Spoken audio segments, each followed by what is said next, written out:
Israeli intelligence occasionally succeeds in finding Arab spies working among Arab countries and peoples, especially the Palestinians, who are in constant need of information, and the surrounding countries of Egypt, Syria, and Jordan. This book tells the story of Aminah Al-Mufti, an Arab girl who was at the forefront of the list of Arabs who were made to serve the Jews as spies. It tells the story of her family life and childhood, the love affair that first sowed enmity among the Arabs, the path of destruction that led Aminah to espionage, her marriage to a Jew, and how his death paved the way for her espionage. Aminah married a Jewish man, converted to Judaism, and changed her name to Aani Moshe. She engaged in espionage against the Palestinians, which she saw as revenge for a Palestinian boy who had left her childhood love, and for Syria, which had shot down a fighter jet piloted by her Jewish husband. This conflict led to her entering a brutal war with the Palestinians. The book presents the skill and quality of Palestinian intelligence, the foiling of the espionage, and the surprising tactics used to punish and investigate her espionage.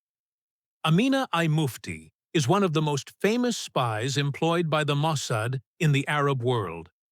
She was well known and welcomed by the Jews, who admired her honesty and the burden of the information she collected, and saved many Jewish lives. The reason for this was to prevent operations that would have certainly harmed Israeli security. She has earned the honor of having her name added to the Mossad Heroes Monument. These are true events, some of which are so vivid that the mind cannot imagine how such events could have happened. As the author of the book Aminah Al-Mufti Farid Al-Fallujah describes, she is a beautiful girl who is irresistible to men and who has a long and slender body. In addition, she has a high level of intelligence and understanding. These characteristics, which few people agree with, have enabled her to integrate into the armed Palestinian organizations, whose centers were in Lebanon, especially Beirut and South Lebanon.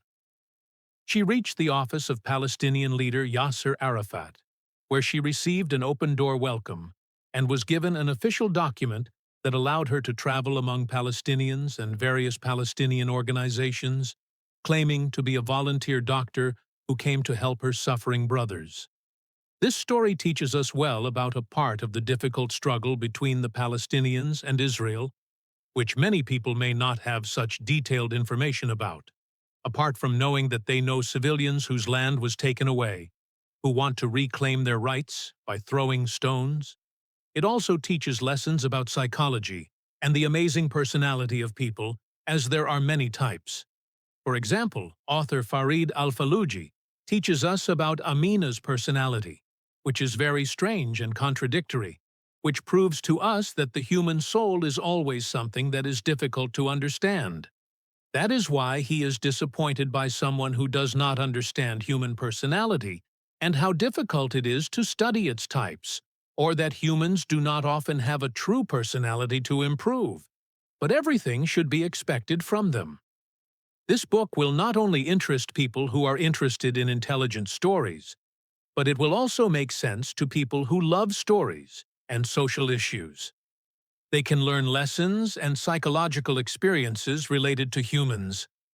This story was written in full by Farid Al-Fallujah in his book Aminah Al-Mufti, and it is the book from which the story written in this book is based, but it is not limited to it.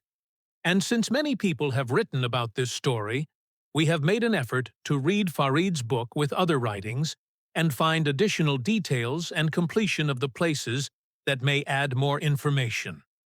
For example, the places we took from the writings include the film series A Girl from the Eastern Region, Fatimna Shark, created by Ahmed Ali Ahmed, who was born in Egypt.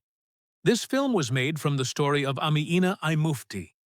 He also wrote about this story well by the famous Egyptian writer Salah Imam, who called this story "Scholars who made treachery their habit."